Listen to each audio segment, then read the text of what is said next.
बिस्मिल्लाहिर्रहमानिर्रहीम, अस्सलाम वालेकुम माय डियर व्यूअर्स। एक्सप्रेसो के एक और ब्रांड न्यू एपिसोड के साथ as usual I am Imran Hasan and I am Armila Hasan. Hope you all are doing really well. आपकी सुबह का आगाज बहुत अच्छा हुआ होगा। इस उम्मीद के साथ हम आपको रोज की तरह जगाने के लिए आ गए हैं एक्सप्रेसो में 9 से 11 बजे तक। एग्जैक्टली और ये बड़ा जबरदस्त एक पावर पैक किस्म का शो एज यूजुअल हम कहते होने वाला है।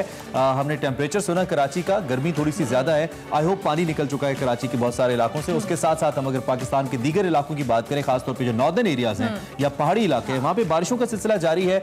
लोग इस मौसम में उमूमी तौर पे एंजॉय करने जाते थे इन इलाकों को, लेकिन इस वक्त चूंकि बारिशें ज्यादा हैं तो थोड़ा सा तुगयानी वगैरह का, लैंडस्लाइडिंग वगैरह का भी है कि आप लोग चले जाएं वापस। टूरिस्ट जितने भी सवात में मौजूद थे उनको भी कहा गया है कि आप यहाँ से चले जाएं, बिकॉज अभी जो सिचुएशन है वहाँ पे सो भी आप एंजॉय नहीं कर सकते। खैर, हम अभी जब ऑन एयर आ रहे थे उससे पहले हम बात कर रहे थे कि सुबह जब आप उठते हैं दफ्तर जाने के लिए या वर्क प्लेस जाने के लिए, तो जो आपने पहनना होता है वो कलर्स की सिलेक्शन कितना बड़ा मसला होता है। बहुत बड़ा मसला होता है, खवातीन के लिए ज्यादा बड़ा मसला। और मुझे लगता है कि मेरी वार्डरोब में ज्यादातर ब्लैक कपड़े होते हैं, और जब मैं रोज ब्लैक पहनने की कोशिश करती हूँ मुझे ख्याल आता है मैंने कल तो ब्लैक पहना। तो मेरे ख्याल से मर्द हज़रात का भी ये होता है, कुछ एक स्पेसिफिक कलर होता है जो आपको लगता है कि आपकी वार्डरोब में ना वो भरा हुआ है। लेकिन लड़कों के साथ नॉर्मली प्रॉब्लम ये होता है कि हम बड़े कलर बाउंड होते हैं, हम बहुत ज्यादा उससे निकल नहीं सकते। सर्टेन चॉइस ऑफ कलर्स होती है। लड़कियां इसमें कंफ्यूज होती हैं कि कौन सा कलर पहना जाए, और लड़के इसमें कंफ्यूज होते हैं कि यार एक कलर एक हफ्ते में कितनी बार पहना जाए। तो ये प्रॉब्लम होता है। That's what I feel office जाने के लिए। खैर, इस पे हम इस जैसी और कई बातें, हमारे सेगमेंट्स भी हैं, प्रोग्राम में इंफॉर्मेशन एंड एंटरटेनमेंट भी है। सो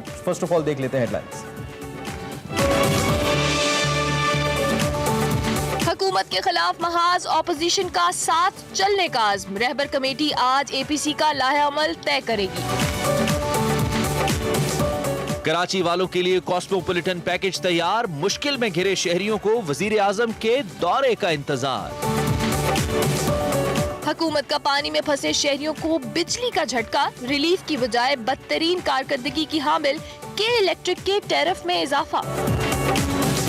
मुल्क की मईशत ट्रैक पर आने लगी, पाकिस्तान स्टॉक एक्सचेंज एशिया की नंबर 1 मार्केट बन गई। एक्सप्रेसो में अंबर लियाकत कराएंगी आपको मेकअप के नए ट्रेंड से मुतारिफ। हेडलाइंस आपने जानी। आज पीएसएल से रिलेटेड भी बहुत सारी बातें होंगी और कुछ हम मेकअप के हवाले से भी जानेंगे। बड़ा खुश हूं मैं कि PSL is gonna come back. Like 5 matches ही हैं लेकिन होंगे तो सही कम से कम। बिल्कुल ऐसा ही। लेकिन अभी हमने आपको बताने आज के अखबार।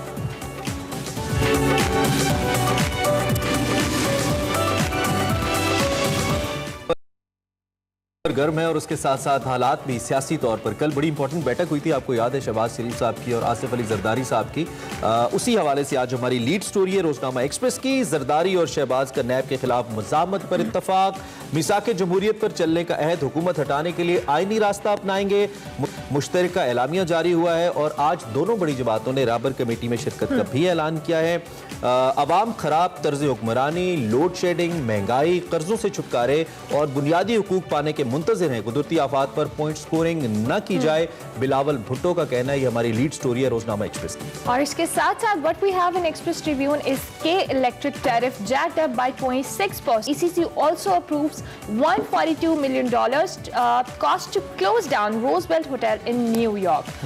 और जी, the federal government has approved increase in electricity tariff for the K electric consumers by nearly 26% with immediate effect. And ये जो सिचुएशन है, the decision were taken by the economic यानी ECC of cabinet chaired by advisor to the prime minister and finance Dr. Abdul Hafiz Sheikh. Economic coordination council के अंदर। Okay, सो एक और super lead हमारी story, उसको discuss कर लेते हैं। कल उस्मान बुज़दार साहब ने अपनी हुकूमत की 2 साला रिपोर्ट पेश की, उसी हवाले से ये स्टोरी है जी। 2 साल में हाउसिंग प्रोग्राम, कर्जा स्कीम, पनागाहें कायम की, अवामी अदालत में सुरखरू हैं। उस्मान बुज़दार साहब का ये कहना है। पंजाब काबीना के खुसूसी इजलास में इज़हार तशक्कुर की करारदाद मंजूर हुई। हर मनसूबा शफाफ अंदाज से जारी है। मुश्किल हालात में अच्छे फैसले किए जिसके मस्बत वज़रा का कहना था। 1300 मनसूबों पर काम जारी है। तालीम के लिए 14, तरक्याती बजट में 5 अरब का इजाफा किया। 13 स्पेशल इकोनॉमिक जोन्स पर काम शुरू किया। कंस्ट्रक्शन इंडस्ट्री के लिए तारीखी पैकेज दिया। ये भी वजीर आला उस्मान बुज़दार ने कहा। So this is our super lead. उसके अलावा प्राइम मिनिस्टर की एक सुपर लीड स्टोरी के तौर पे एक और खबर भी है जिसमें उन्होंने कहा है जी कि FATF पर ओपोजिशन और भारत एक पेज पे हैं। खैर, इस पर हम इन डिटेल्स डिस्कस कर लेते हैं कि इस वक्त जो पॉलिटिकल सिनेरियो के अंदर माहौल गर्म है, ये किस जानिब हमें लेके जा रहा है। आज के अखबार की चलते हैं मेन डेस्क की जानिब, और मेन डेस्क पे जाते ही आपको दिखाएंगे आज की बड़ी खबर।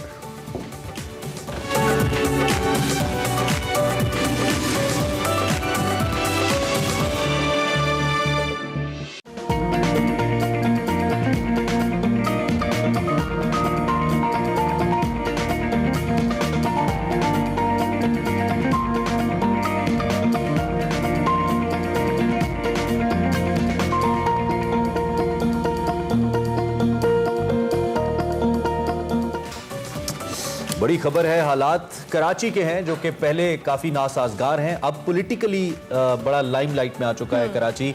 आर्मी चीफ कराची गए, वजीर आजम जा रहे हैं, गवर्नर पंजाब ऑलरेडी वहाँ पे हैं, शहबाज शरीफ कल कराची गए, उनके साथ उनका हाई लेवल वफ्द भी था अपनी जमात के लिहाज से अगर बात करें तो इस वक्त कराची के अंदर सियासी माहौल बहुत गर्म होने जा रहा है। बिल्कुल ऐसा ही है, और इसके साथ साथ ऑपोजिशन भी आपस में जो साथ चलने के उस अज़्म के साथ मुलाकातें भी हो रही हैं। जिस तरह कराची का दर्जा हरारत अच्छा खासा, हमें सियासी दर्जा हरारत की हम बात करें कि गर्म नजर आ रहा है, इस पर हम डिस्कशन भी करेंगे। जी बिल्कुल, हमें कमर जमान कायरा साहब ज्वाइन कर रहे हैं, मरकजी रहनुमा हैं पाकिस्तान पीपल्स पार्टी के, उनसे हम इसी हवाले से बात करेंगे, खासतौर पर जो कॉस्मोपॉलिटन एक बड़ा पैकेज प्राइम मिनिस्टर देने जा रहे हैं जिसके हवाले से बात हो रही है, इस पर भी, और अपोजिशन जमातों के इस वक्त जो गठजोड़ है हुकूमत के खिलाफ, इस पर हम बात करेंगे। सो कमर जमान कायरा साहब, थैंक यू वेरी मच, आपने हमें ज्वाइन किया।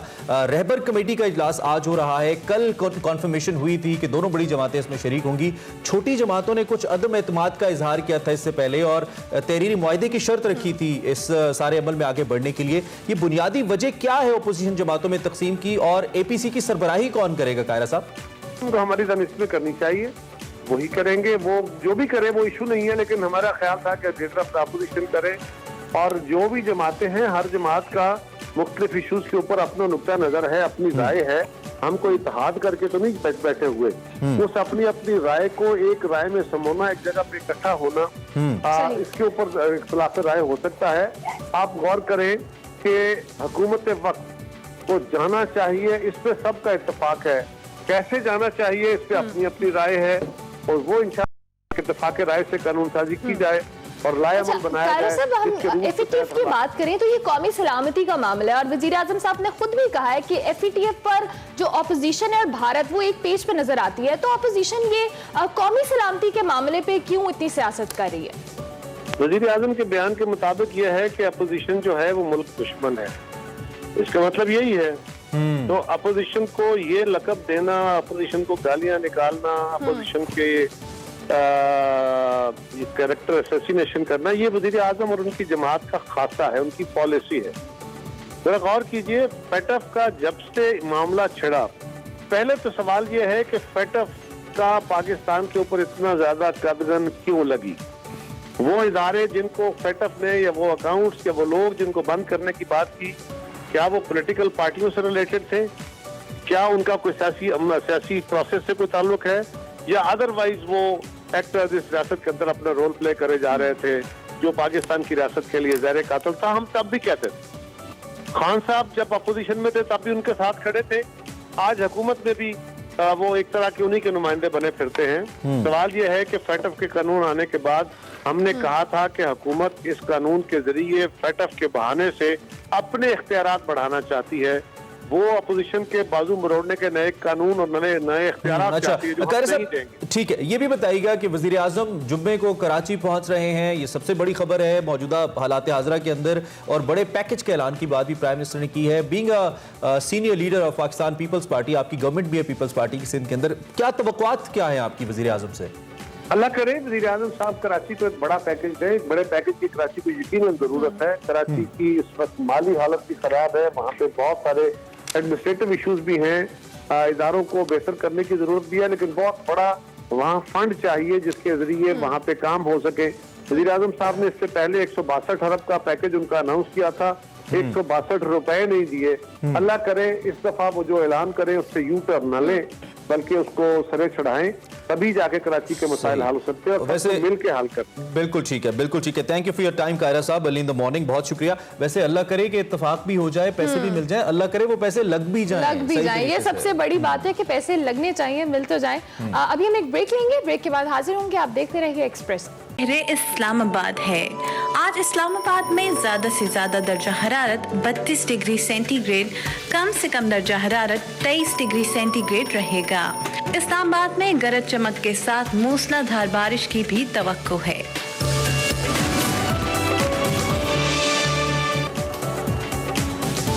Welcome back to Expresso. और इस्लामाबाद की जैसी बात होती है ना, इमरान की आंखों में चमक आ जाती है, सॉरी, और इमरान की आंखें ऐसे चमक जाती है, कहते हैं मेरा इस्लामाबाद। लेकिन मुझे यकीन है कि जो भी इस्लामाबाद से अगर किसी उस्मान का भी ताल्लुक है, वो भी इतने ही खुश होते होंगे जितना मैं खुश होता हूँ।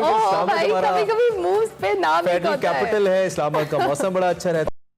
और आपको बताऊं कि नॉर्मली जब लाहौर या कराची में बारिश होती है तो हब्स बन जाती है, लेकिन इस्लामाबाद में जब बारिश होती है तो प्लेजेंट हो जाता है। इस बात पे मैं आपके साथ इमरान इत्तेफाक कर सकती हूँ। ठीक है जी, अभी हम अगले सेगमेंट की जाने बढ़ते हैं और वो है हमारा कल रात खास बात।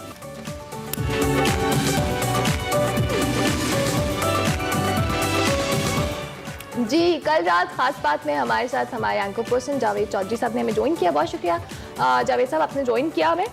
कल रात खास बात क्या हुई आपके प्रोग्राम में, हम जानना चाहेंगे। कल के प्रोग्राम में मियां शहबाज शरीफ साहब जब कराची तशरीफ ले गए और आसिफ अली जरदारी साहब के साथ उनकी और बिलावल भुट्टो के साथ उनकी मुलाकात हुई, तो ज़ाहिर है कल के प्रोग्राम का हार्ट इशू तो यही था और यही उस सारे प्रोग्राम के दरमियान डिस्कस होता रहा कि मियां शहबाज शरीफ साहब तो कराची गए हैं कराची के लोगों के लिए, लेकिन वो कराची के लोगों को छोड़कर सीधा आसिफ अली जरदारी साहब के पास चले गए और उसके बाद बिलावल भुट्टो साहब, उन दोनों के साथ उनकी मुलाकातें हुई और मुलाकात के बाद ये फैसला हुआ कि अब एपीसी बुलवाई जाएगी और उससे पहले राहबर कमेटी बैठेगी और राहबर कमेटी बैठ के एपीसी के दिन का तयन करेगी। तो कल का शो जो था वो इसी चीज के ऊपर था, बल्कि मेरा ख्याल है सबके शोज ही कल इसी चीज पे थे और सब लोगों ने एक नुक्ता जरूर उठाया कि मियां शहबाज शरीफ साहब तो कराची के लोगों के लिए कराची गए थे, लेकिन वो कराची के अंदर कराची के लोगों को भूल के वो आसिफ अली जरदारी साहब और बिलावल साहब, ये चूंकि आपने वैसे रेफरेंस भी दिया इसी मुलाकात का जो कल हुई, बड़ी अहम मुलाकात थी, गवर्नमेंट इसको बड़ा क्लोजली ऑब्जर्व कर रही है और इस वक्त हम ये भी देख रहे हैं कि आने वाले वक्त के अंदर 15 सितंबर तक गवर्नमेंट ने फैटिफ के हवाले से रिपोर्ट जमा करानी है, कानून साजी पे मुश्किलात का सामना है, तो इस मुलाकात को कैसे देख रहे हैं आप मज़ामती तनाजुर के अंदर? कोई शक नहीं कि आसिफ अली जरदारी और मियां शहबाज शरीफ साहब ने मुलाकात के दरमियान ये फैसला किया है कि हम ना नैब के खिलाफ कोई एक हमारा इत्तेहाद होना चाहिए, एक मजबूत इत्तेहाद होना चाहिए जिससे कम से कम नैब के इदारे को कमज़ोर किया जा सके। लेकिन अब सवाल ये है कि नैब के साथ तो गवर्नमेंट है, गवर्नमेंट जो है वो नैब को मजीद मजबूत करना चाहती है, तो अब अपोजिशन एक तरफ है, दूसरी तरफ नैब और गवर्नमेंट है। अब इन दोनों में से कौन जीतेगा इसका फैसला तो वक्त ही करेगा, लेकिन मेरा ख्याल ये है कि अपोजिशन सितंबर के महीने के अंदर नैब के खिलाफ सड़कों पर जरूर आएगी और इसके बाद ज़ाहिर है गवर्नमेंट और अपोजिशन के दरमियान लड़ाई संगीन होती चली जाएगी, क्योंकि ये जो सितंबर है और उसके बाद अक्टूबर का महीना है, ये गवर्नमेंट के लिए दोनों महीनों में जीतता कौन है, इसके लिए मेरा ख्याल है सितंबर को थोड़ा सा टाइम दें और थोड़ा सा आप अक्टूबर का इंतजार भी करें। सही बिल्कुल सही। जावेद चौधरी साहब, थैंक यू वेरी मच, आपके तज्जिए का शुक्रिया और हमें बताने का कि कल रात खास बात क्या थी। कल रात खास बात ओवरऑल पॉलिटिकल सिचुएशन ही थी जो कि इस वक्त कुछ बहुत सूदमंद हुकूमत के लिए नहीं है, लेकिन दूसरी जाने प्राइम मिनिस्टर इमरान खान ने अपनी स्टेटमेंट में कहा है कि ओपोजिशन और भारत लगता है एक पेज के ऊपर है। वेरी हार्ड स्टेटमेंट, यस, और इससे और अनॉय होगी ओपोजिशन। और अभी कारा साहब भी अनॉयड दिखाई दे रहे थे इस बात पे कि उन्होंने कहा कि ये बहुत बड़ी उन्होंने रेफरेंस दे दिया ना वो तालिबान वगैरह का वो इस तरह से। सो देखते हैं सूरत हाल किधर जाती है, इस पे बात करते रहेंगे। अगली इंपॉर्टेंट स्टोरी है जी के इलेक्ट्रिक और कराची के हवाले से भी है, साथ साथ के बारिशों की तबाही से कराची के कई इजला को आफत ज़दा करार दिया गया, लेकिन मुश्किल के घड़ी में कराची के शहरी इमदाद और रिलीफ के तो जहां मुस्तैक हैं, लेकिन हुकूमत ने रिलीफ देने की बजाय शहरियों को बिजली का जोरदार झटका दे दिया है। इख्तिसादी राबता कमेटी ने खराब कारकर्दगी पर के इलेक्ट्रिक के खिलाफ एक्शन लेने के बजाय बिजली की कीमत में ₹1.09 फी यूनिट इजाफा कर दिया। न सिर्फ टैरिफ में इजाफा किया गया बल्कि सब्सिडी की बदले 4.7 अरब रुपए का तोहफा भी दिया गया। इस सारी सूरत हाल में अगर देखें तो के इलेक्ट्रिक के खिलाफ मुसलसल इस पर आवाजें उठ रही हैं। मौजूदा बारिशों के अंदर इंतहाई मायूस कुन रही के इलेक्ट्रिक की कारकर्दगी। इससे पहले ओवर बिलिंग के ऊपर और बिजली की कीमतों के हवाले से या मिस मैनेजमेंट के हवाले से के इलेक्ट्रिक बहुत ज्यादा तनकीद का सामना कर चुकी है। कई शहरियों की हलाकत का जिम्मेदार के इलेक्ट्रिक की हाई ऑफिशियल्स को मैनेजमेंट को करार दिया गया है। कराची के अवाम मुसलसल, हम अगर रीसेंट रेनफॉल की बात करें तो उसमें बहुत ज्यादा मुश्किलात का शिकार है कि इलेक्ट्रिक की वजह से। बिल्कुल ऐसा ही, और वजीर आजम ने खुद इस बात का नोटिस भी लिया था कि इलेक्ट्रिक की कारकर्दगी की बात की जाए, और जून और जुलाई में नेपरा को इस बात पे 20 करोड़ का जुर्माना भी हुआ था लोड शेडिंग के हवाले से। लेकिन अभी जो कराची की सिचुएशन है इसमें तो मेरे ख्याल से हम सबको पाकिस्तानी होने के नाते या हम इदारों की बात करें, गवर्नमेंट की बात करें, तो हमें कराची को रिलीफ देने का सोचना चाहिए, ना कि उनके ऊपर इस तरह से बम गिराना करना चाहिए। जुर्माना जो आप बता रही है कि इलेक्ट्रिक को किया गया था, और इसके बाद अब जो सूरत हाल डेवलप हो रही है इसको देखते हुए यकीनी तौर पर वफाकी हुकूमत को, अगर वो उसको सब्सिडी दे रही है या इवन सिंध हुकूमत भी है, तो I think they should play their role. Recently हमने देखा कि जब फ्यूल प्राइसेस कल बढ़ना थी, प्राइम मिनिस्टर ने वो समरी मंजूर नहीं की। उसकी बुनियादी वजह ये थी कि प्राइम मिनिस्टर के हम आवाम के ऊपर मजीद बोझ नहीं डाल सकते। इसी तरीके से कि इलेक्ट्रिक की जानिब से भी आवाम पर मजीद बोझ नहीं डाला जाना चाहिए और हुकूमत को इस मामले को मैनेज करना चाहिए, डिस्कस करना चाहिए विद के इलेक्ट्रिक मैनेजमेंट। चलें जी, होप फॉर द बेस्ट। अभी हम एक ब्रेक लेते हैं, ब्रेक के बाद हाजिर होंगे। आप देखते रहिए एक्सप्रेसो। चमक के साथ बारिश का इम्कान है।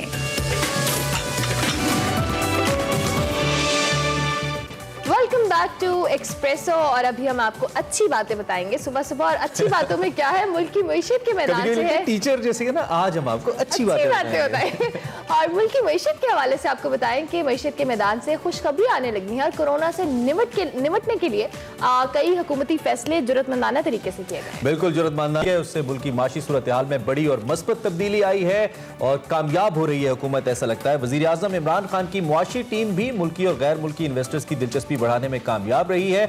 दूसरी जानिब पाकिस्तान की स्टॉक एक्सचेंज ने अपनी आला कारकर्दगी की बिना पर एक बार फिर एशिया की बेहतरीन स्टॉक मार्केट का एजाज अपने नाम कर लिया है। और तीसरी जानिब डॉलर के मुकाबले में रुपया भी तगड़ा हो गया है। सो ओवरऑल हम अगर बात करें तो इस वक्त 17 जून 2020 की सतह से भी डॉलर नीचे आ चुका है, जिससे पाकिस्तान पर जो टोटल वाजिबुल अदा कर्जा था उसके हुजम में 300 अरब रुपए की कमी वाक़ई हुई है। और चौथी खुशखबरी की हम बात करें तो उसमें यह भी है कि इस वक्त जो साइंटिफिक एलिमेंट्स है पाकिस्तान के अंदर या साइंसी तरक्की, उसमें भी पाकिस्तान बेहतरी की जानिब जा रहा है। उस पर हम इन डिटेल्स बाद में बात करेंगे। फिल वक्त अपनी स्टॉक एक्सचेंज जिसके बारे में इस वक्त न्यूयॉर्क से research firm market current wealth net है, जो कहती है कि 2020 में best performing Asian market Pakistan की PSX रही है, पाकिस्तान स्टॉक एक्सचेंज रही है। और दुनिया भर के अंदर इस वक्त ये चौथी बेहतरीन परफॉर्मिंग मार्केट है। और जो CEO है स्टॉक एक्सचेंज के, वो ये कहते हैं कि आज से 3 महीने पहले जितने लोग अपने शेयर्स बेच रहे थे, इस वक्त वो सब लोग शेयर्स खरीद रहे हैं, इसलिए ये अपवर्ड ट्रेंड हमें जाता नजर आता है। बहुत अच्छी खबर है। आबिद क़य्यूम सुलैरी साहब हमारे मुआशियात हमारे साथ इस वक्त वीडियो लिंक पे मौजूद हैं, उनसे जरा उनकी राय लेते हैं और पूछते हैं कि वो कैसे देख रहे हैं सारी डेवलपमेंट को। सुलैरी साहब, पाकिस्तान की जो स्टॉक एक्सचेंज मार्केट है सबसे बेहतरीन मार्केट एशिया की करार दी गई है। आपको लगता है कि वजीर आजम इमरान खान ने शुरू में अपनी गवर्नमेंट के जो वादे किए थे अब वो पूरे होते दिखाई दे रहे हैं हमें? मेरा ख्याल है कि स्टॉक एक्सचेंज का शायद बराह रास्त तो आप नहीं कह सकते, लेकिन यकीनी तौर पे स्टॉक एक्सचेंज के परफॉर्म करने में जो कोरोना के केसेस में रिडक्शन है उसका एक नुमाया किरदार है। और यही वजह है कि इन्वेस्टर्स जो है उन्होंने दोबारा से इस पर इन्वेस्ट महीने से लेके अब तक को देखें तो मार्च में जो इंडेक्स थे वो तकरीबन 27,000 पॉइंट पे थे। आज आप देखें तो 41,000 पे बंद हुए हैं, 41,000 पॉइंट्स पे।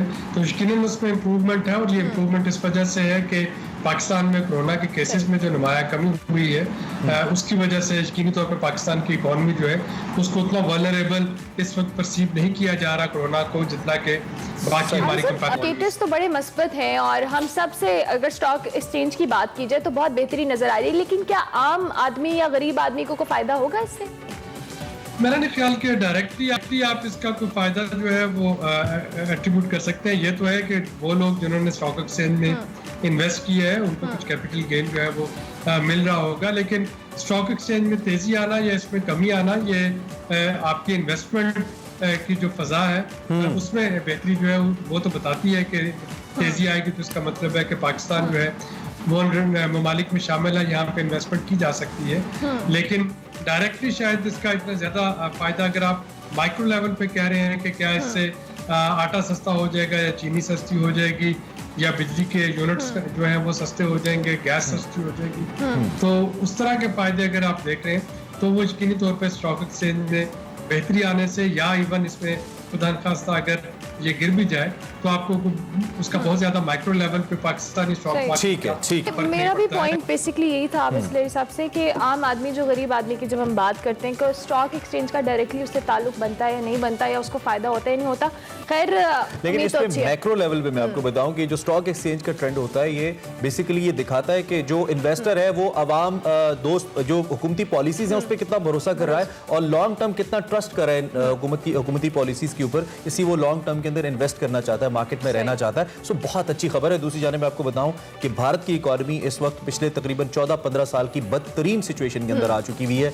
और इस वक्त कल जो उनकी रिपोर्ट आए उसके मुताबिक भारतीय इकॉनमी को शदीद मुश्किलात का सामना है और कोविड में तो दुनिया हाईएस्ट उन टॉप 3-4 कंट्रीज के अंदर है ही जहां पे कोविड केसेस ज्यादा हैं। आगे बढ़ते हैं और बात करते हैं कुछ और अच्छी खबरों को लेकर। पाकिस्तान के लिए साइंस और टेक्नोलॉजी के मैदान से भी ढेरों खुशखबरियां आ रही हैं।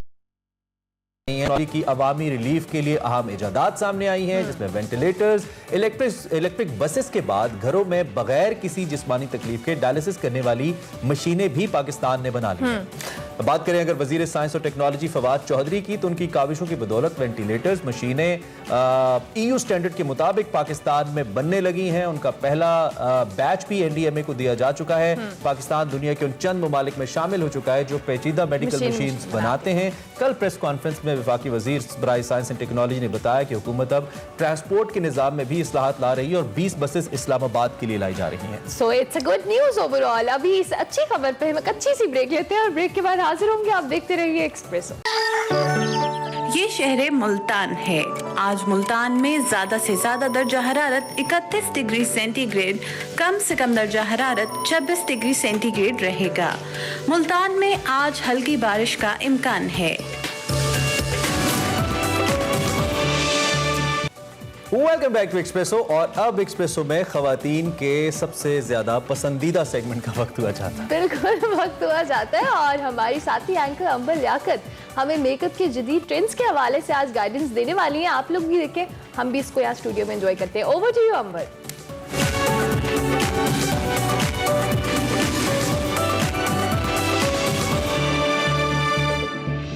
Thank you Imran and Armila. आज मैं लाहौर के एक बहुत ही पॉपुलर सैलून इथीरियल में हूँ, जो अपने पार्टी और ब्राइडल मेकअप के लिए बहुत जाने पहचाने जाते हैं। हार्डली ऐसी कोई ब्राइड होगी जो इथीरियल में एक दिन का अपना शादी का मेकअप ना कराना चाहती होगी। कोरोना का सीजन खत्म हुआ है और उसी के साथ साथ वेडिंग सीजन भी जो है वो शुरू हो गया हुआ है। पार्टी मेकअप ट्रेंड्स क्या चल रहे हैं, मेकअप ट्रेंड्स 2020 क्या चल रहे हैं, ये सब कुछ हम ऑफ इथीरियल जो है आज हमें बताएंगे। उसके साथ साथ हमारे पास एक बहुत ही चुलबुली और मेरी बहुत फेवरेट मॉडल हैं और उनका मेकओवर होगा। और आप सब लोग जो जानना चाहते हैं कि 2020 ट्रेंड्स मेकअप के क्या हैं, so you need to follow me. Hello Juned, क्या हाल है आपका? पहले मुझे बताएं, आप सारे SOP फॉलो कर रहे हैं? we are following all of the SOPs. अच्छा। डेली सब वर्कर्स का टेम्परेचर चेक करते हैं and we are following everything what we can do. अच्छा, तो आपने हमें आज बताना है कि नए 2020 मेकअप ट्रेंड्स क्या हैं, और सिर्फ ब्राइड्स के लिए नहीं, क्योंकि हम उनकी बहनों को, हम उनकी कजन्स को, हम उनकी फ्रेंड्स को भी भूल नहीं सकते। So Amber, for my 2020 campaign, I have decided कि जो मेरी ethereal की brides हैं वो with bold colors नजर आए, but should try new color trends और नए नए मेकअप करें और bold colors के साथ हम आपको मेकअप दिखाएं। तो let's go and see the makeover. अंबर, हम हिना का आज एमरल्ड ग्रीन स्मोकी आइज करेंगे बिकॉज ऑफ लेस टाइम हमने फाउंडेशन और हेयर इनका कर लिया हुआ है, तब हम इनका मेकअप स्टार्ट करें। ठीक है, डन। अच्छा, तो मेकअप स्टार्ट करने से पहले as we follow the SOPs, हाँ, ये बहुत जरूरी है। बिल्कुल। I'll wear my shield. ओह, और ये सारे सैलून्स जो हैं, आई होप कि वो स्ट्रिक्टली SOPs फॉलो करें, क्योंकि कोरोना हमें लग रहा है कि खत्म हुआ हुआ है, लेकिन खत्म नहीं हुआ। This is very impressive Junaid कि आप सारे SOPs बड़े स्ट्रिक्टली फॉलो कर रहे हैं। अच्छा, तो हिना की बेस पहले हो चुकी हुई है और जुनेद थोड़ा टाइम लगता है मेकअप सेट करने में भी, राइट? हाँ, मेकअप क्योंकि जब हम फाउंडेशन लगा लेते हैं विद द टाइम वो ऑक्सीडाइज नेचुरली हो जाती है, so that's why everybody thinks कि थोड़ा टाइम लगता है। फिर हम बहुत इजी सा करेंगे ताकि जो लोग घर पे बैठे भी देख रहे हैं उनके लिए भी आसान हो। तो अब दोबारा से जुनेद जो वेडिंग सीजन शुरू हो रहा है, तो इथीरियल ब्राइड जो है उसका मेकअप जो है वो लाउड होता है, नेचुरल होता है, क्योंकि कई दफा ऐसे होता है दूल्हा है वो कहते हैं कि लड़की देखी कोई और थी और शादी वाले दिन कोई और थी और अगले दिन कोई और होती है। सो अच्छा, but always ethereal brides are very natural और वो ये होता है there is a makeup there, लेकिन उसके साथ साथ एक आर्टिस्टिक वे में हम उनको नेचुरल फीचर्स को किल नहीं करते। So what we do is कि हम उनको बहुत अच्छी एक नेचुरल बट बोल्ड लुक देते हैं। अच्छा जुनैद, मुझे ये बताएं कि लिप कलर्स आजकल कौन से इन है? न्यूड्स में है ज्यादा या बोल्ड लिप कलर्स ज्यादा इन है फॉर फर्स्ट डे? और वलीमे वाले दिन कौन से कलर ज़्यादा इन है? अच्छा, इट्स अगेन आई फील कि ये ड्रेस के अकॉर्डिंग ही होता है for the bride, if we consider it as a bride. लेकिन मुझे ये लगता है कि फॉर द पार्टी मेकअप्स और daily looks I think I would see bold colors. So Hina has a beautiful skin, लेकिन she needs moisture. तो आपकी स्किन को मैपिंग के लिए जरूर है ना, I would prefer facial scan. And this is also very important कि आपको अपनी स्किन टाइप पता हो। ये बहुत ज़रूरी होता है कि आपकी अगर कोई भी स्किन इश्यूज हैं तो आप अपने वेडिंग जो आपका मेन डे है उससे पहले आप उसको सॉर्ट आउट कर लें। अच्छा, लैश लगाना भी जो होता है ना, ये एक आर्ट होता है। जुनैद, आपने नोटिस किया कि लोगों को लैशेस सिलेक्ट करने का भी जो है ना वो आइडिया नहीं होता, या तो वो बहुत लंबी होती हैं या वो बहुत ज़्यादा बुशी हो जाती हैं। I mean you really need to know कि परफेक्ट आई लैश जो है वो कौन सी है, वरना आपकी पूरी आंख की शेप खराब हो जाती है। You are so right Amber, I have seen people doing this wrong things. वो ये करते हैं कि देखिए हर लैश अपने मेकअप की एक लुक के साथ जाती है। तो अगर हम बहुत ज्यादा मेकअप के ऊपर बहुत ज्यादा फीचर्स लगा लेते हैं तो आपका मेकअप छुप जाता है। तो हाँ, लोगों का ये मिसकंसेप्शन है कि बहुत ज्यादा लैशेस से आंखें अच्छी लगती हैं, बट आई टोटली एग्री कि उनको अपने गलत लैशेस से आंखें आपकी बहुत खराब भी लग सकती हैं। तो बल्कsich कई तो मैंने लोगों को देखा है कि वो गलत लैश से वो स्क्विंट लगना शुरू हो जाते हैं। हेवी लैश से आपकी आंखें देखिए ओपन। अच्छा जुनैद, कॉन्टोरिंग कितनी इम्पोर्टेंट होती है? कॉन्टोर इज द मेन की आपके मेकअप का। आई थिंक फाउंडेशन से भी ज्यादा इम्पोर्टेंट कॉन्टोर होता है, अगर वो सही एंगल में हो, अदरवाइज आपका मुंह टेढ़ा मेढ़ा लगना शुरू हो जाता है। Junaid, this is amazing. इतना खूबसूरत फ्लॉलेस मेकअप हुआ है और इतने कम टाइम में, है ना, you are looking stunning. And you know, जो सबसे अच्छी चीज मुझे लगी है कि इतना नेचुरल है, फ्लॉलेस है और कोई वो ज्यादा you know over the top भी नहीं लग रहा है। Perfect and it's flawless and आप वाकई you are a makeup guru. Thank you so much Junaid and thank you Ethereal कि आप लोगों ने अपना इतना टाइम दिया to create this beautiful look. And until next time, खुदा हाफिज। ज़्यादा दर्जा हरारत 32 डिग्री सेंटीग्रेड, कम से कम दर्जा हरारत 17 डिग्री सेंटीग्रेड रहेगा।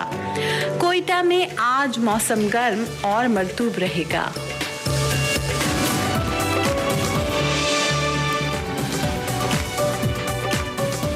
एक्सप्रेसो में आपको एक बात शामबदी, थोड़ी ब्रेक लंबी हो गई थी, लेकिन उस लंबी ब्रेक में हमने आपके लिए कुछ लाइटर सा सोचा और हमने कहा आपके साथ शेयर किया जाए। उम्मीद तौर पे सिंगर्स नहीं आते हमारे शो में ना, तो आहिस्ता आहिस्ता जो कोविड खत्म हो रहा है तो हम कोशिश करें कुछ ऐसी शख्सियात से आपकी मुलाकातें कराते चले जाएं। आज हमने यासिर अख्तर को इनवाइट कर लिया अपने शो में। जो लोग पॉप म्यूजिक पाकिस्तान का खास तौर पे अर्ली 20s के अंदर सुनते रहे, लेट 90s के अंदर सुनते रहे, दे नो यासिर अख्तर कितने ज्यादा फेमस थे और कितना क्रेज होता था यासिर अख्तर के गानों का।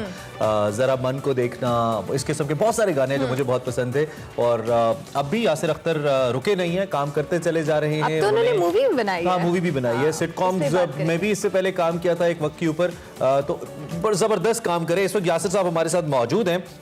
मजमूई तौर पर हम उनसे पूछेंगे कि उनका करियर किस जानिब जा रहा है और कैसे वो अपने ऑडियंस को, अपने चाहने वालों को एंगेज करें। Yasir, thank you very much for joining us. Pop music के तो लोग दीवाने थे ही, आपको पसंद करते थे, आपकी बड़ी पावर पैक किस्म की परफॉर्मेंसेज हुआ करती थी, वी नो।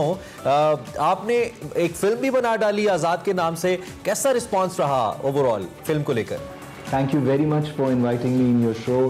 फिल्म आज़ाद का ख्याल कुछ इस तरह से आया है कि जो भी मैंने एक्सपीरियंस किया बचपन से लेकर अब तक इस इंडस्ट्री में, म्यूज़िक में, फिल्म प्रोडक्शन में, एक्टिंग में, डायरेक्शन में, पाकिस्तान और यूके में जितना भी काम किया, उसके बाद मैंने एक ऐसा प्रोजेक्ट सोचा मल्टीनेशनल फिल्म्स का जिसमें मैं ऐसी फिल्म्स बनाऊं जो कि पाकिस्तान की एक सॉफ्टवेयर इमेज पेश करे। यूके, यूएस, यूएई और दूसरी कंट्रीज़ में और पाकिस्तान में ऐसी फिल्म शूट करूं जिसमें दूसरे कल्चर्स भी हों, उनके कैरेक्टर्स हों।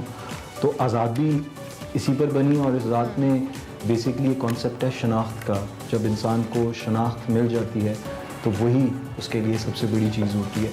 तो एक पॉजिटिव इमेज के लिए मैंने पाकिस्तानियों की फिल्म आज़ाद बनाई और आप सब लोगों ने उसको बहुत पसंद किया। अच्छा यासिर, क्योंकि आप म्यूजिक तो आप कंपोज करते हैं और आपने बड़ा अच्छा म्यूजिक भी बनाया, लेकिन ओवरऑल अगर फिल्म मेकिंग की बात करें इट्स टोटली डिफरेंट, तो कैसा आपका तजुर्बा रहा मूवी मेकिंग के हवाले से? फैमिली में है, मेरे अपने मामू जावेद जब्बार साहब की एडवर्टाइजिंग एजेंसी से मैंने ये सब कुछ सीखा आहिस्ता आहिस्ता, और बचपन से ही इस इंडस्ट्री में आया था। तो जो एक्सपीरियंस मैंने किया सीखने में और एग्जीक्यूट करने में, बहुत सारी बड़ी बड़ी मल्टीनेशनल कंपनीज़ की जो है टीवी कमर्शियल्स बनाई, टेलीफिल्म्स पहले शुरू की, पाकिस्तान में पहला प्रोजेक्ट जो टेलीफिल्म्स का था टपाल सिनेमा वो किया। तो मैं ये समझता हूँ कि अब फिल्म मेकिंग का एक्सपीरियंस डिजिटल हो चुका है, आपको सबको पता है, इट्स मूविंग इमेजेस, और अब वो वाली बात नहीं रही कि सिनेमा के लिए ही फिल्म बनेगी, ये डिफरेंट मीडियम्स के लिए बन सकती है।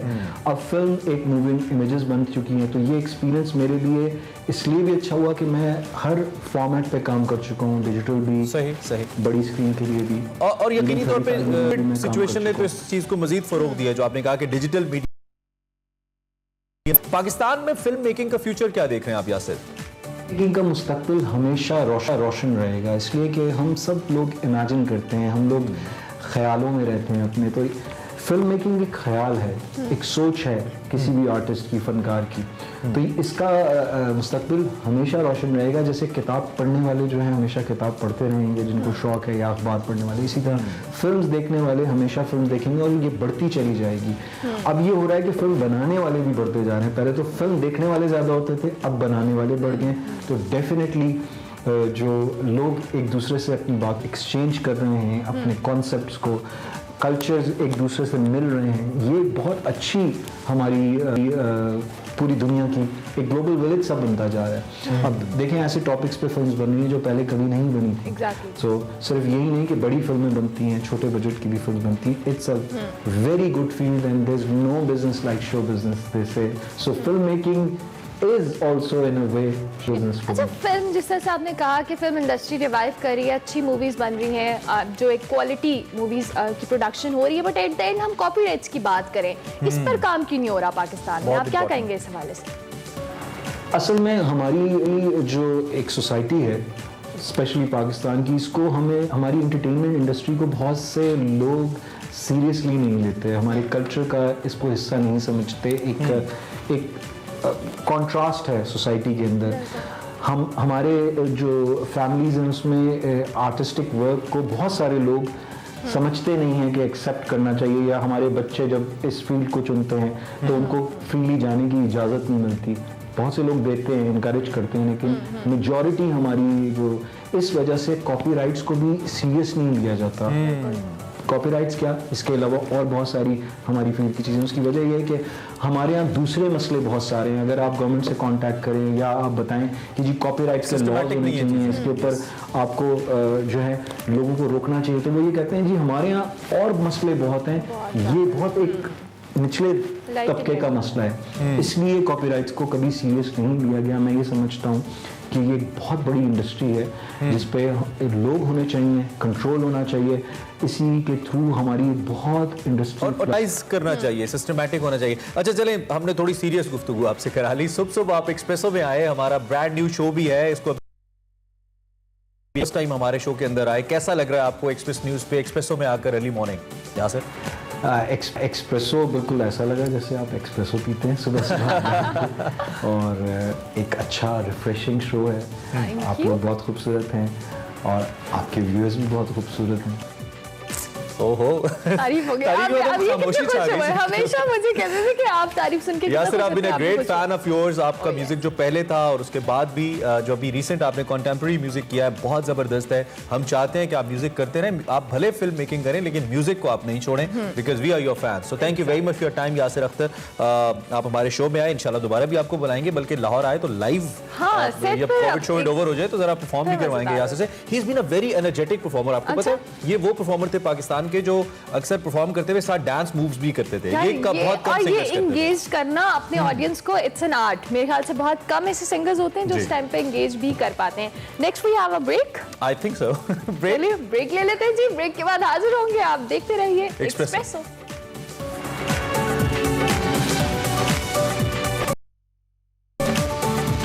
इम्कान है।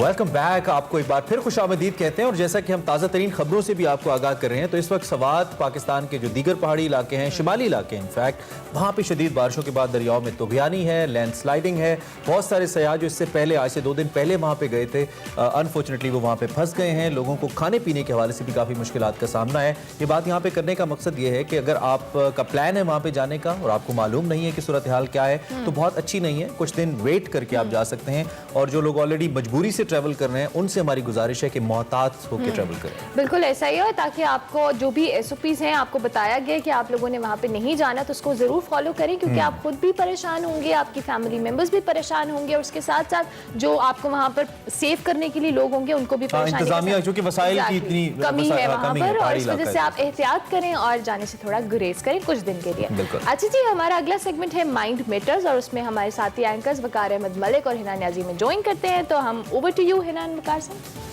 Thank you so much Armila Imran ji. तो व्यूअर्स, आज एक बार फिर से हम माइंड मैटर्स में वकार अहमद मलिक साहब से बात करेंगे और इनसे पूछेंगे कि ये क्या कॉन्सेप्ट बना हुआ है हमारी सोसाइटी में कि खिलाओ सोने का निवाला और देखो शेर की नजर से, और ये बात किस हद तक दुरुस्त है? बात यह है कि आपके सवाल के अंदर एक और सवाल पैदा हो गया और वो सवाल ये पैदा हो गया कि आप एक छोटे से मासूम से बच्चे को एक दरिंदे की शक्ल से क्यों देखना चाहते हैं, दरिंदे की नजर से क्यों देखना चाहते हैं, शेर की नजर से। और अच्छा, मुझे जहां तक आइडिया है कि ये जिस किसी ने भी मुहावरा इजाद किया है उसने इसलिए इजाद किया है कि उसकी जो एक्टिविटीज हैं, जो उसकी सरगर्मियां हैं, उसमें बच्चा इन्वॉल्व ना हो।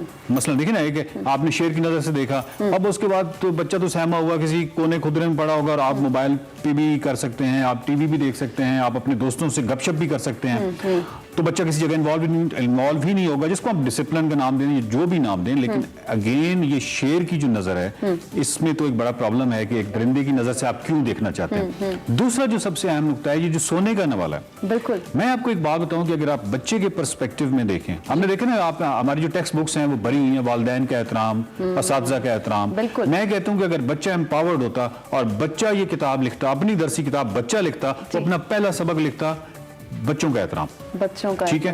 अब वो क्योंकि एम्पावर नहीं है, वो ताकतवर नहीं है, सिलेबस को जो डिजाइन कर रहे हैं वो एक ताकतवर तबका है, वो वालिदैन है, वो असातिज़ा हैं, तो वो अपना एहतराम उसमें डलवा लेते हैं। बच्चा जो है वो इससे महरूम हो जाता है। तो बच्चे ने पूरी जिंदगी सिर्फ यही सीखना है कि वालिदैन का एहतराम और असातिज़ा का एहतराम। अब बात यह है कि हमने जो सोने का नवाला इसमें डाला हुआ है, अगर बच्चे के पर्सपेक्टिव में या बच्चे से कोई पूछे कि तुम अपनी जुबान में, या मुझे कोई कहे कि मैं एक बच्चे की जुबान में आपको कैसे बयान करूं, तो मैं कहूंगा कि बच्चा ये कह रहा है कि मुझे सोने का नवाला ना खिलाओ, मुझे गोश्त ना खिलाओ, बेशक दाल खिला दो, हम इकट्ठे बैठेंगे, हम दाल खाएंगे, लेकिन म्यूचुअल रिस्पेक्ट, बराए मेहरबानी मुझे जिल्लत ना दो, यानी गालम गलूच या अब्यूज या थप्पड़ या उस तरीके से उस तरफ ना जाओ। वकार साहब, सोने के निवाले का मतलब ये नहीं है कि बच्चे को पैम्पर करें, या इसका मतलब है कि एक्स्ट्रा पैम्पर करें बच्चे को, कि सोने का निवाला ये भी किया, ये भी बिल्कुल। और हम हमारी तो पैम्पर करना तो जरूरी नहीं है बच्चों को, एग्जैक्टली। और होते हैं बच्चे, लास्ट वीडियोस में हमने बार बात की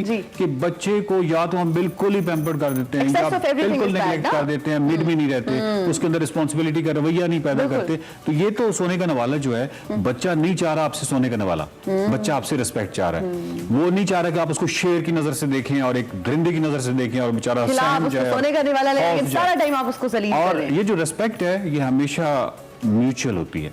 ये हमेशा अगर एक तबका दूसरे की रिस्पेक्ट कर रहा है, ठीक है, और दूसरा इसकी नहीं कर रहा, तो जान लीजिए कि ये पावरफुल तबका है। ठीक है, रिस्पेक्ट हमेशा अनइक्वल बेसिस पे और म्यूचुअल होती है। और अगर ये नहीं है तो इसका मतलब है कि जो रिस्पेक्ट की जा रही है वो जबर की पैदावार है। ठीक है, वालिदैन क्योंकि ताकतवर हैं तो वो जबर के जरिए बच्चे से एहतराम पैदा करवा रहे हैं। एक मॉडल है हमारे पास, दो मॉडल्स हैं। एक है ओबीडियंस मॉडल, जिसको हम कहते थे कि फर्म बर्दारी मॉडल, जिसमें हम बच्चे को ओबीडियंट बनाते थे कि वो ज्यादा से ज्यादा उसको ओबीडियंट होना चाहिए। एक है कोऑपरेशन मॉडल कि आप उसमें उसको ओबीडियंस वगैरह उस तरफ जाने की जरूरत नहीं, आप कोऑपरेट करें। यानी एक बच्चे ने आपकी बात नहीं मानी, आप क्या करेंगे, आप उसको इमोशनली मैनिपुलेट करेंगे, ठीक है, और उसके पास जाएंगे, उसको कहेंगे कि मैंने 3 बातें तुम्हारी मानी थी, वो वाली भी चॉकलेट भी लेके दी थी, तुमने ये भी कहा था, अब देखो ये तुम मेरी बात नहीं मान रहे हो। तो फिर हम इससे कैसे आगे चलेंगे, ठीक है। और बेशक उससे आगे एक दो बातें आप उसकी ना माने, सो दैट उसको कोऑपरेशन का उसको आइडिया हो कि बेसिकली ये कोऑपरेशन से मामला चलेगा, ठीक। तो आप कोऑपरेशन से चलें, म्यूचुअल रिस्पेक्ट जो है वो बहुत जरूरी है, म्यूचुअल अंडरस्टैंडिंग से चलें। बिल्कुल ठीक हो गया। पकार साहब, अक्सर स्कूल्स के बाहर भी लिखा होता है मार नहीं प्यार, तो ये भी थोड़ा ये शेर का निवाला, और मतलब इंस्टीट्यूशंस में भी ये चीज बताई जाती है कि भाई आप असातिज़ा को, टीचर्स को भी ये चीज देखनी चाहिए कि बच्चों को अच्छे से ट्रीट करें, ना कि डंडे के जोर पे आप उन्हें मारे, बच्चा तो ढीठ हो रहा है। आप देखिए, इसके लिए एक सादी सी मेरे पास बात है कि जिस टीचर के पास डंडा है, मैं टीचर्स ट्रेनिंग में हूँ, पिछले 1 साल से हूँ टीचर्स को ट्रेनिंग मतलब देता हूँ जी। बात यह है कि जिस उस्ताद के हाथ में डंडा है या वो पनिशमेंट कर रहा है, ये उसकी नालायकी की इलामत है, ठीक है। ये बच्चे का कोई किसी तरह भी, वो बच्चे, उस्ताद के अंदर कम्युनिकेशन स्किल्स की कमी हो सकती है, वो हो सकता है कि अपने सब्जेक्ट में मास्टर ना हो सकता है कि उसको सब्जेक्ट, अपने ही सब्जेक्ट से इश्क ना हो, हजार आप वेरिएबल्स, हजार फैक्टर्स आप ढूंढ सकते हैं, लेकिन डंडा या पनिशमेंट, कॉर्पोरल पनिशमेंट, ये कभी भी जवाज नहीं होता। हाँ, हमारे यहाँ एक प्रॉब्लम जरूर है कि हमारे यहाँ ये जो पनिशमेंट का तस्वुर तो आ गया कि पनिशमेंट नहीं होनी चाहिए, डंडा भी आपने हाथ से ले लिया उस्ताद के। एक प्रॉब्लम जो इसकी अल्टरनेटिव टेक्निक्स हैं पॉजिटिव डिसिप्लिन की, आप उनको इतना बच्चों को परेशान कर रहे हैं, पॉजिटिव डिसिप्लिन की जो टेक्निक्स हैं जो कि पनिशमेंट का मुतबादल हैं, वो हमने नहीं सिखाई, ना पेरेंट्स को सिखाई, ना हमने इवन अपने जो सिलेबस है, जो एजुकेशन से रिलेटेड है यूनिवर्सिटीज में, अभी तक वो नहीं है। तो वो एक उस्ताद, वालिदैन भी बेबस हो गया कि पनिशमेंट नहीं है तो बच्चों को डिसिप्लिन कैसे करना है। तो क्या जल्दी से अगर आप बता दें कि क्या टेक्निक, मेरा ख्याल है कि ये एक अलग से टॉपिक है, इसलिए हमें अलग से बहुत बड़ा एक है, लेकिन यकीनन हमें इस पे जरूर बात करनी चाहिए कि अगर आपने बच्चों को, हम कह रहे हैं कि सजा भी नहीं देनी, शेर की नजर से भी नहीं देखना, तो फिर डिसिप्लिन कैसे करना, डिसिप्लिन कैसे करना है, तो उसके लिए फिर पॉजिटिव डिसिप्लिन की टेक्निक्स आती हैं, तो वो यकीनन हम शेयर करते रहेंगे। थैंक यू सो मच वकार साहब फॉर योर टाइम। और हमारे व्यूअर्स ये जानना चाहेंगे कि अगर बच्चों को हमने शेर की नजर से भी नहीं देखना, उनको डांटना भी नहीं है, तो उनको डिसिप्लिन हम कैसे कर सकते हैं, उनको ऑर्गेनाइज कैसे कर सकते हैं, इस पे हम और डिफरेंट वीडियोस आपके लिए लेकर आएंगे। Stay tuned. Welcome back to Expresso. और अभी हमने सुबह आपको बतानी है आपकी फिटनेस से रिलेटेड बातें, क्योंकि सुबह सुबह फिट रहना बहुत जरूरी है, और आप हंसा ना करें, हर वक्त फिट रहना बहुत जरूरी है। सुबह सुबह क्या, सुबह सुबह फिट रहने के लिए आप मोटिवेट होते हैं ना, और हम मोटिवेट करते हैं लोगों को कि आपने फिट रहना है, तो हम अपने सेगमेंट की जारी बढ़ते हैं, health and fitness.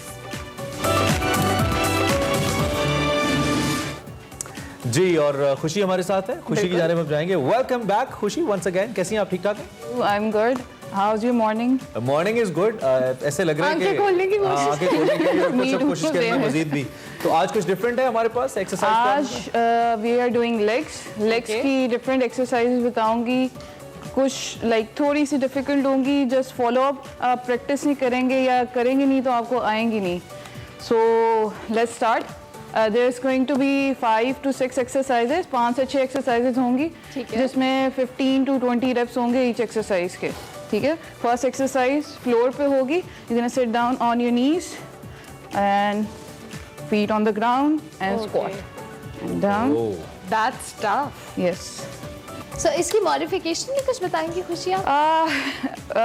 Her exercise की खुशी सोच रही है, हर एक्सरसाइज की मॉडिफिकेशन नहीं होती है। ये लग डिफिकल्ट रही है, बट ये बहुत इजी है। आपने बस बैठना है, फुट आगे रखना है और अपने आप को थोड़ा सा स्क्वाट पोजीशन में लेके आना है, ठीक है। This is very easy. It looks difficult but it's easy.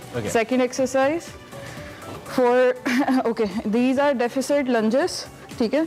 आपने किसी भी स्टेयर यूज कर लें, स्टेपर यूज कर लें, you have to take a big step back and अपना लेग नीचे बेंड करना है, टोर्सो स्ट्रेट रखना है, chest upright, shoulders back and breathe out. And how many reps, Khushi? And breathe out. 15 each side. 15 each side, yes. And third one would be on the floor. It's going to be kickbacks, hands directly below your shoulders, knees hip width apart. Sorry, on this side. And kick back. Kick towards the ceiling. Breathe out. 15 each side.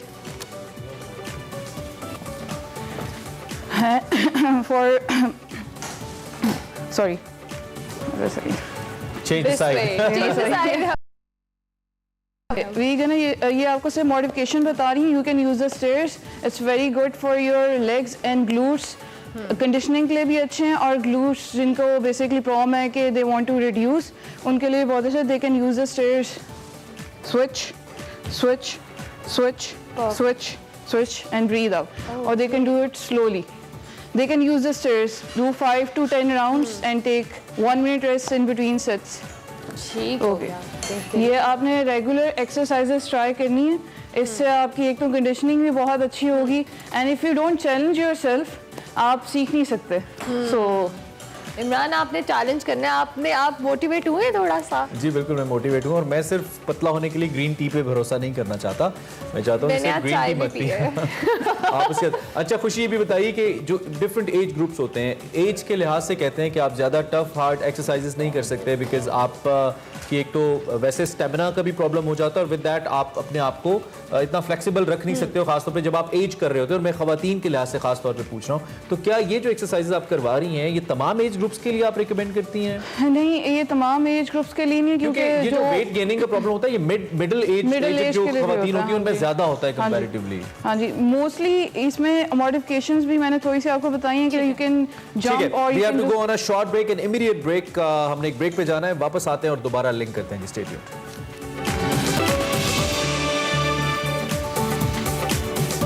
Espresso में आपको एक बार फिर से खुशामदीद। Health and fitness के हवाले से हम बात कर रहे थे। खुशी से थैंक यू वेरी मच। खुशी, आपने जोई थी। इसके साथ साथ जी कोल्ड किचन में हमारे पास शेफ नुमान भी हैं। अस्सलाम वालेकुम, कैसे हैं आप? वालेकुम सलाम। शेफ नुमान ही हैं। ही है। नुमान कैसे हो? जी गुड। कैसा लग रहा है आपको? कैसी? बहुत अच्छा, मुझे तो रोजाना बहुत अच्छा लग रहा होता है कि आज मैंने कुछ और बनाया। अच्छा, मुझे उस दिन अच्छा लगता है जिस दिन कुछ खाने का बनाता है, पीने का नहीं। अग्री। वैसे आज कुछ लग रहा है टेबल पर। आज आपके लिए सीजर सैलेड है। मैंने कहा आप डाइटिंग पे तो है, कर नहीं रहे तो लेकिन आज आपको करवाई देते हैं। करवाई देते हैं। आप सैलेड बनाएं, हम आपके पास दोबारा से आएंगे। लेकिन उसके साथ साथ आज हमारे पास एक बर्थडे विश है। जी, बर्थडे विश है बहुत खास पर्सनैलिटी की, जिनका मैं एक बहुत बड़ा फैन है। अगर मैं कहूँ, आप भी हैं? ओके, तकरीबन पूरा पाकिस्तान है। हम बात करें दी amazing, the legend Junaid Jamshed की, जिनकी आज बर्थडे है। और आज अगर जुनैद जमशेद हमारे बीच में होते, वैसे तो अपने फन की सूरत में है हमारे बीच में, लेकिन इस जहान में नहीं है। अगर होते तो 56 बरस के होते। बिल्कुल। और जुनैद जमशेद के हवाले से हमारे पास कुछ विजुअल्स हैं, आपको वो दिखाते हैं।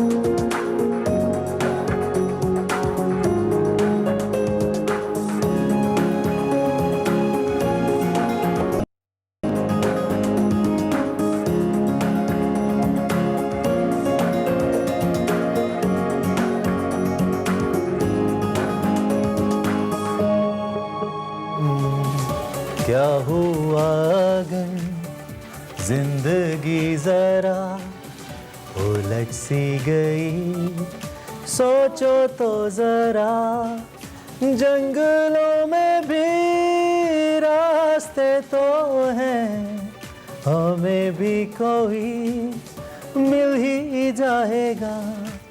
चलो तो सही, चलो तो सही, प्यार व्यार भी हो ही जाएगा।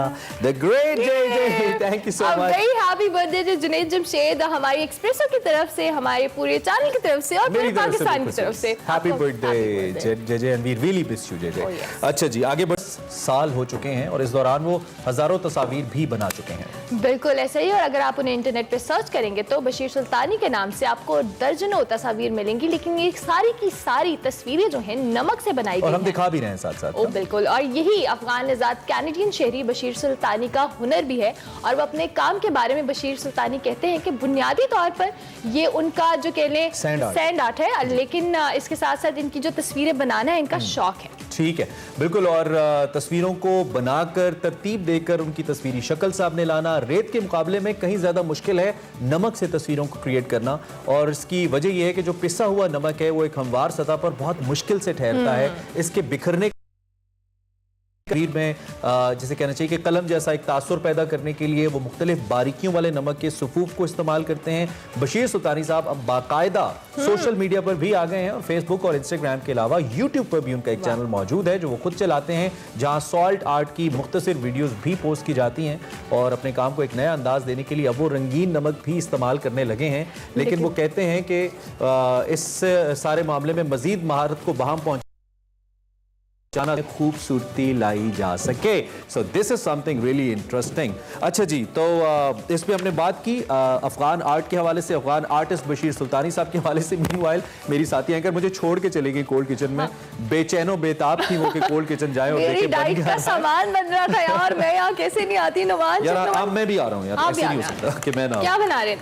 सीजर सैलेड बन गई आपकी? अभी हाफ रह गई। ये देखिए, आपने सबसे पहले इसके एक बोल ले लेना है, बोल के अंदर आइसबर्ग ऐड कर लेना है और उसके बाद कैप्सिकम, मिक्स कैप्सिकम, येलो भी इस्तेमाल कर सकते हैं, रेड भी और ग्रीन भी।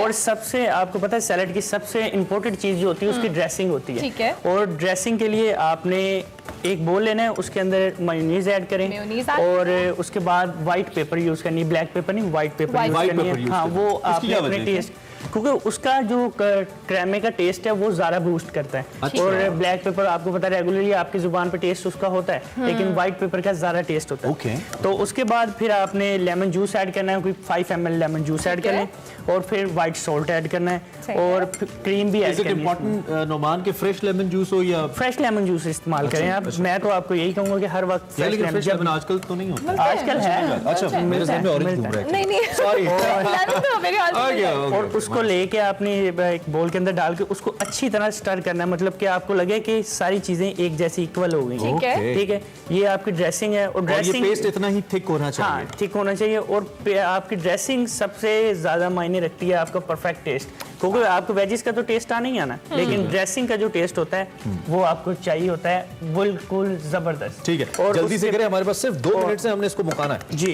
अब ये हमने ड्रेसिंग ऐड कर ली, ड्रेसिंग इसकी, और आपने इसको मिक्स कर लेना है। अच्छा, इसमें पहले क्या था? ग्रीन चिलीज, कैप्सिकम है, मिक्स कैप्सिकम है, रेड कैप्सिकम है, ग्रीन है, येलो है और उसके बाद आइसबर्ग है। ठीक है, और ये आपने ड्रेसिंग ऐड कर ली, सैलेड का टेस्ट बहुत जबरदस्त हो जाता है। और क्योंकि वो लाइट होती है, मतलब नहीं छोड़ने वाला ये जो बना, ये आपने ड्रेसिंग ऐड कर ली।